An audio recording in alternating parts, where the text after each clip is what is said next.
അവര് സിഐഡികൾ തന്നെ. ഇൻസ്പെക്ടറെ കൂട്ടി നമ്മളെ അന്വേഷിച്ചിറങ്ങിയിരിക്കുക.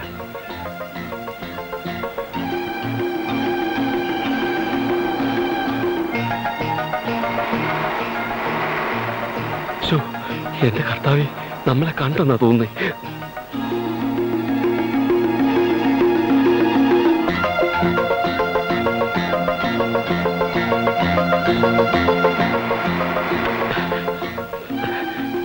ശീഘ്രം മതിയപ്പാ. 57 സീറ്റാണ് ആകെ ഫലം പ്രഖ്യാപിച്ചത്. അതിൽ 43 ഇടത് മുന്നണിക്ക്. എന്താ അവരുടെ കുറിച്ചുകയറ്റം? നീ ഒന്ന് ശീഘ്രം പോ.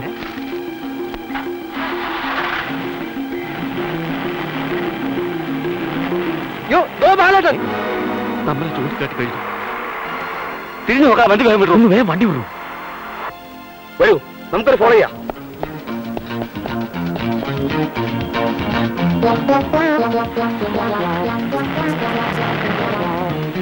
എങ്ക പോണം? എങ്കയാവത് പോ. ശീഘ്രമാ. ഇടத்துக்கு പേര് இல்லையா? ചിന്താഗിരി പേട്ട. ശീഘ്രം പോ.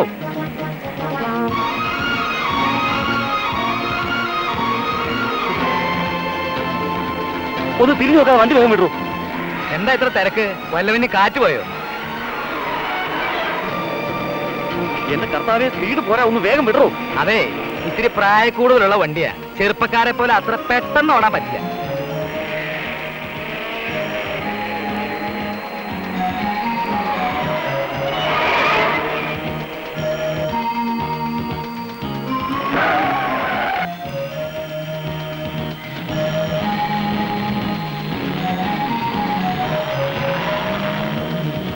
വലത്തോട്ട് തിരിക്കും. വലത്തോട്ട്. ഇടത്തോട്ട് തിരിക്കണം. ആദ്യം നിങ്ങൾ തീരുമാനത്തിലെത്ത്. ഒരു ചിന്താതിപ്പെട്ടേക്ക് വഴിയല്ലോ. തന്നോട് വലത്തോട്ട് തിരിഞ്ഞു പോരാ പറഞ്ഞത്. ഭീഷണി തുടങ്ങി. സ്പീഡ് പോരാ. ഒന്ന് വേഗം. സ്പീഡ് പോരെങ്കിൽ വേറെ വണ്ടി വിളിച്ച് പോടോ. പറയുന്ന അനുസരിച്ചില്ലെങ്കിൽ തന്നെ ഞങ്ങൾ അവസാനിപ്പിച്ചോളെ. അത് ശരി, അത്രയ്ക്കായോ? എന്നാ അവസാനിപ്പിക്കണം.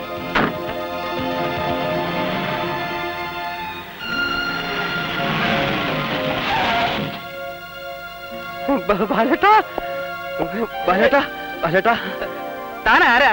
ബാലേട്ടൻ എന്നെ ഓർമ്മയില്ലേ? ബാലേട്ടന്റെ വീട്ടിൽ തൊട്ടടുത്തുള്ള നാരായണൻകുട്ടിയുടെ മോൻ. നാരായണൻകുട്ടിയുടെ മകൻ ദാസനോ? രാമദാസനോ? ഓർമ്മയില്ലേ? ബാലേട്ടന്റെ വീട്ടിലെ വെള്ളം കോരാനുള്ള തൊട്ടി കിണറ്റിപ്പോയപ്പോ ഞാൻ വന്ന് എടുത്തു തന്നത്. എനിക്ക് ഓർമ്മയില്ലല്ലോ. ഞാൻ എടുത്തു തന്നത് ബാലേട്ടാ. എന്റെ ബാലേട്ടാ. ബാലേട്ടാ, എനിക്ക് പാര വെച്ചിട്ടുള്ളത് അധികവും മലയാളികൾ തന്നെയാ. ആദ്യമൊക്കെ മലയാളം സംസാരിക്കുന്നവരെ കണ്ട സ്വർഗം കിട്ടിയത് പോലെയായിരുന്നു. ഇപ്പോ മലയാളി എന്ന് കേട്ടാ മനുഷ്യന് പേടിയാവുക ചെയ്യണേ. ഏത് വഴിക്കാ മലയാളി പാര നെഞ്ചത്ത് കുത്തുന്നതെന്ന് പറയാൻ പറ്റില്ലല്ലോ. നിങ്ങളങ്ങനെ. നിങ്ങളുടെ കാര്യമല്ല ഞാൻ പറഞ്ഞത്, ഞാൻ പൊതുവെ പറഞ്ഞതാ. പിടിച്ചുപറിക്കാരൻ, കത്തിക്കുത്ത് കേസുകാരൻ, പെമ്പിള്ളേരെ പഴപ്പിച്ച് നാട് വിടുന്നവർ, ഇങ്ങനെയുള്ള എല്ലാ അലവലാതി മലയാളികളും കള്ളവണ്ടി കയറി ഇങ്ങ് പോരും. അവരുടെയൊക്കെ തറവാടാണല്ലോ മദിരാശിപ്പട്ടണം. ബാലേട്ടാ, ഞങ്ങളുടെ കാര്യമല്ല, ഞാൻ പൊതുവെ പറഞ്ഞതാ. സെൻട്രൽ സ്റ്റേഷൻ ചെന്നാ കാണാം കള്ളലക്ഷണമുള്ള മോന്ത, കയ്യിലൊരു എയർ ബാഗ്, ദിവസേന ജാഥയല്ലേ. ബാലേട്ടാ, നിങ്ങളുടെ കാര്യമല്ല ഞാൻ പറഞ്ഞത്, പൊതുവെ പറഞ്ഞതാ. ഈ പൊതുവേ പറഞ്ഞത് മതി. ഞങ്ങൾ ഒരുത്തിയും പഴപ്പിച്ചിട്ടില്ല, ആരുടെയും പിടിച്ചു പറിച്ചിട്ടില്ല. ഞാൻ നിന്നെ പറ്റി എന്നെ പറഞ്ഞേ അതിന്? ഇല്ല ബാലേട്ടാ, ബാലേട്ടൻ എങ്ങനെയെങ്കിലും ഞങ്ങളെ രക്ഷപ്പെടുത്തണം. ഞാൻ ഇതുവരെ രക്ഷപ്പെട്ടിട്ടില്ല, പിന്നെ ഞാൻ നിങ്ങളെ രക്ഷപ്പെടുത്തുന്നു. അത് ചുമ്മാ. നാട്ടിലൊക്കെ ബാലേട്ടന് ഊക്കം പേരാ. ഞങ്ങള് ബാലേട്ടനെ പുകഴ്ത്താത്ത ഒറ്റ ദിവസം പോലും ഇല്ല, അല്ലടാ മോനെ രാമദാസ. നിന്റെ അച്ഛൻ നാരായണൻകുട്ടി ചേട്ടന് ഇത്രയും എടുക്കില്ലായിരുന്നു. ഞാൻ പിടിക്കാം. വേണ്ട, ഇതുവരെ ഞാൻ തന്നെയല്ലേ പിടിച്ചത്. വേണ്ട വേണ്ട വേണ്ട. ലക്ഷ്മി, பசங்க தூங்கியாச்சா? இவங்கெல்லாம் யாரு? உனக்கு தெரியாது, ஊரில் இருந்து வந்திருக்கேன். வா. எதுக்கு? அப்புறம் விவரமாய் சொல்றேன், நீ சாப்பாடு எடுத்து வச்சிடு. ദാ. അപ്പൊ സത്യമാണ് കേട്ടത്. എന്ത്? ബാലേട്ടന്റെ ഭാര്യ ഒരു തമിഴത്തിയാണെന്ന് നാട്ടി വെച്ച് കേട്ടപ്പം വിശ്വസിച്ചില്ല. എന്താ കുഴപ്പം? എനിക്ക് മലയാളികളായിട്ട് ഒരു ഇടപാടില്ലെന്ന് ഇപ്പൊ നിങ്ങൾക്ക് മനസ്സിലായോ? ലവ് മാരേജ് ആണല്ലോ.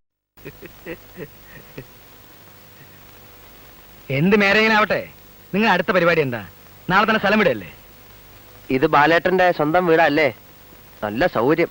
ഒരു 5-8 ആളുകൾക്ക് സുഖമായിട്ട് താമസിക്കാം, അല്ലടാ? ഞാൻ ചോദിച്ചതിന് മറുപടി പറഞ്ഞില്ല. അതെ.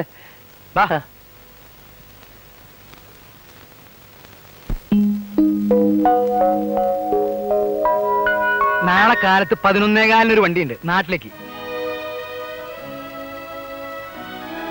കിടന്നു, കാലത്ത് വിളിക്കാം. ബാലേട്ടാ, ഒരു മിനിറ്റ്, ഒരു കാര്യം പറഞ്ഞോട്ടെ.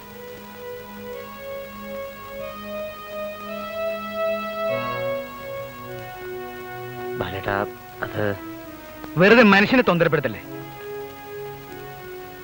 ബാലേട്ടാ, വേറൊരു ആശ്രയം ഇല്ലാത്തതുകൊണ്ടാ.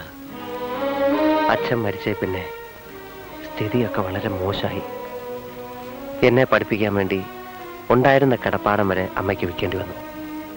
എന്നെങ്കിലും ഞാനൊരു കര പറ്റുമെന്ന് പാവ അമ്മ വിചാരിച്ചു. ബാലേട്ടനറിയോ, ഞങ്ങളുടെ അകന്ന ബന്ധത്തിൽപ്പെട്ട ഒരു വീട്ടിൽ അനാഥയെ പോലെ കഴിയാൻ എൻ്റെ അമ്മ അറബിക് കഥകളിലെ രാജകുമാരനെ പോലെ ഒരു ദിവസം പൊന്നും വാരി ഞാൻ അവിടെ ചെല്ലുമെന്ന അമ്മയുടെ വിചാരം. മടുത്ത് ബാലേട്ട. വലിയ ബംഗ്ലാവും കാറും ഒന്നും ഒരിക്കലും ഞാൻ സ്വപ്നം കണ്ടിട്ടില്ല. ഒരു ചെറിയ ജോലി, വയസ്സായ അമ്മയ്ക്ക് കുഴമ്പ് ഉരട്ടി കുളിക്കാനുള്ള കാശെങ്കിലും എത്തിച്ചു കൊടുക്കണമെന്നുണ്ട്. അത്രയുള്ള എൻ്റെ ആശ.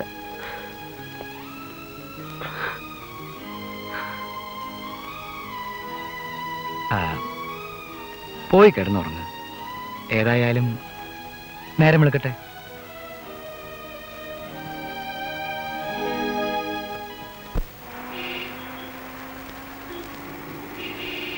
പട്ടിണി കിടന്നിട്ടുണ്ട്, വാടക വീട്ടിൽ നിന്ന് ഇറങ്ങേണ്ടി വന്നിട്ടുണ്ട്. എന്നിട്ടും കുത്തമ്പുറയ്ക്കൽ ബാലൻ ഒരുത്തന്നെ കാല് പിടിച്ചിട്ടില്ല. അറിയോ, കാശും പണവും ഇല്ലെങ്കിലും ഇവിടുത്തെ ആളുകളുടെ ഇടയിൽ അതുകൊണ്ട് ബാലനൊരു വെയിറ്റ് ഉണ്ടായിരുന്നു. ഇന്ന് അത് കളയാൻ പോവാ. 5-10 കൊല്ലം മുമ്പുള്ള കഥയാ. മദനാന്തകത്തൊരു സവാരി പോയിട്ട് രാത്രി കാർ ഓടിച്ചു വരികയായിരുന്നു. നേരം വൈകിയതുകൊണ്ട് റോട്ടിൽ വാഹനങ്ങളൊന്നും ഉണ്ടായിരുന്നില്ല. പഴയ ലാൻഡ് മാസ്റ്ററാ. ഹെഡ്ലൈറ്റിന് സൂര്യന്റെ വെളിച്ച. ദൂരെ നിന്ന് എന്നെ കണ്ടു. തവിട് പൊടിയായി കിടക്കുന്നു ഒരു ഫോർഡ് കാറ്. ഞാൻ വണ്ടി നിർത്തി. നോക്കിയപ്പോ ഓവുചാലിലൊരു മനുഷ്യൻ ഊർദ്ധശ്വാസം വലിക്കുക. ചോര ഒരുപാട് പോയിട്ടുണ്ട്. ഞാൻ അയാളെ വലിച്ചു വണ്ടിക്കകത്ത് ഇട്ടു. പിന്നെ 100 മൈൽ സ്പീഡിൽ ഒറ്റ പോക്ക. 10 മിനിറ്റ് കൊണ്ട് ജനാസ്പത്രിയിൽ എത്തിച്ചു. അപ്പോഴേക്കും ആള് കാഞ്ഞു പോയി കാണും അല്ലേ? ദാസ, ഈ ചെക്കന്റെ സംസാരം എനിക്ക് തീരെ പിടിക്കില്ല കേട്ടോ. എടാ, ആ മനുഷ്യനെ കാണാൻ നമ്മളിപ്പോ പോകുന്നത്.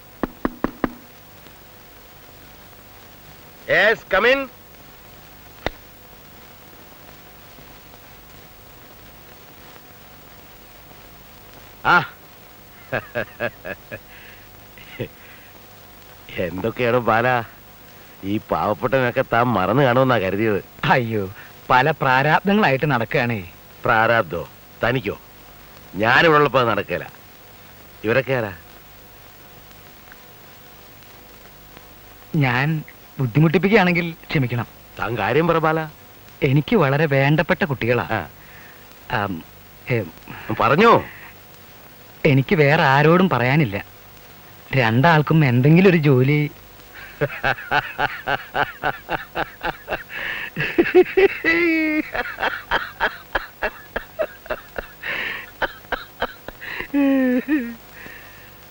ആവശ്യത്തിന് വിദ്യാഭ്യാസമൊക്കെ ഉണ്ടല്ലോ. ഞാൻ ബികോം പാസ്സായിട്ടുണ്ട്, ഫസ്റ്റ് ക്ലാസ്. ഇവൻ പ്രീ BSc പ്രീ ഡിഗ്രി. ഇന്ന് തന്നെ ജോയിൻ ചെയ്യുന്നോ? ഈ ബാലൻ എനിക്ക് അത്രയ്ക്ക് വേണ്ടപ്പെട്ടയാളാ, അതുകൊണ്ടായി ചോദിക്കുന്നേ. ഓ, താൻ ഇപ്പോഴെങ്കിലും ഒരു കാര്യത്തിന് എന്നെ തിരക്കി വന്നല്ലോ, അതാ എനിക്ക് സന്തോഷം. ഈ ദാസന്റെ കാര്യ എനിക്ക് പ്രധാനം. എന്റെ കാര്യവും ബാലേട്ടന് വളരെ പ്രധാനമാണ്. ദാസൻ കൊമേഴ്സ് ആയതുകൊണ്ട് അക്കൗണ്ട് സെക്ഷനിൽ വർക്ക് ചെയ്യട്ടെ. ഞാനും. ഇയാള് തൽക്കാലം ഗോഡൌണില്ല, ഒഴിവ് വരുമ്പോ ഓഫീസിൽ കയറാം. അതൊക്കെ പിന്നെ ബുദ്ധിമുട്ടാവില്ല. അത് നിനക്കൊരു ബുദ്ധിമുട്ടാവില്ല. അതിനുള്ള വിദ്യാഭ്യാസമല്ലേ ഉള്ളൂ. മുതലാളി പറഞ്ഞത് കേട്ടാ മതി. അത് മതി. അപ്പോ നാളെ തന്നെ. അത് നിങ്ങളുടെ ഇഷ്ടം. முன்ன மாதிரி 30 வீடு கிடைக்கிறது ரொம்ப கஷ்டம். குடிசை இருந்தா கூட 150 ரூபா வாடகை கேட்கறான். എന്താ ബാലേട്ടാ ഈ വഴിക്ക്? ഇവന്മാരെ നാട്ടിൽ നിന്ന് വന്ന് പെട്ട കുരിശുകളാണ്. ഒരു വീട് വേണം, അഡ്വാൻസ് ഒന്നും ഉണ്ടാവില്ല. മാസാമാസം കൃത്യമായിട്ട് വാടക തരും. വല്ല വീടും കാര്യമുണ്ടോ? നോക്കാം. ആ, ഇവൻ കാണിച്ചു തരും. ഇനി ഞാൻ നിങ്ങളുടെ കൂടെ വന്നാ എന്റെ കഞ്ഞൂടി മുട്ടും. ഒന്ന് മാറിക്കടോ.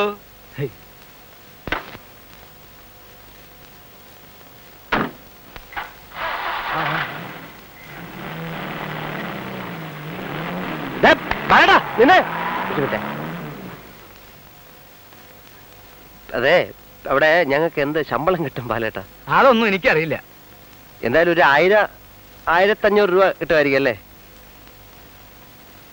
അതൊന്നും പോരാ. നിനക്കിപ്പോ ഒരു 5000 രൂപ കിട്ടും. മറ്റവനൊരു 4000 രൂപ കിട്ടും.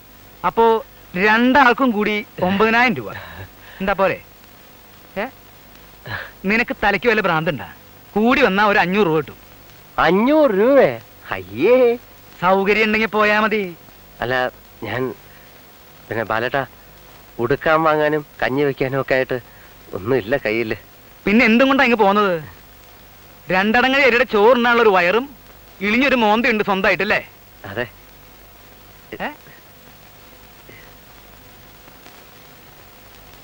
എന്നാ കൊണ്ടുപോയി ചിന്നെ.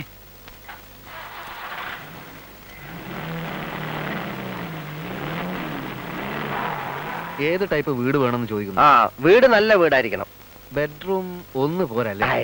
രണ്ടു തന്നെ ആയിക്കോട്ടെ. പിന്നെ അതിഥികളൊക്കെ വന്നാൽ ഇരിക്കാൻ നല്ലൊരു ഹാള്. അത് വേണം. ആ, പിന്നെ ബാത്റൂം അറ്റാച്ച്ഡ് ആവണം. പൂജാമുറിയോ? പൂജാമുറി ആയിക്കോട്ടെ. ആയിക്കോട്ടെ ആയിക്കോട്ടെ. വീടിന്റെ മുൻവശം കാണാൻ ഒരു ചേല് വേണം. നല്ല പൂന്തോട്ടവും കാറ് കയറ്റിയിടാനുള്ള സ്ഥലവും. ഇപ്പൊ എല്ലാ സൗകര്യം ഉള്ളൊരു വീട് വേണമെന്ന് അർത്ഥം. അത് തന്നെ. നിങ്ങൾ ഈ പറഞ്ഞ സൗകര്യമൊക്കെ ഉള്ളൊരു വീട് വേണമെങ്കിൽ മാസം ഒരു 2000 രൂപ വാടകയാവും.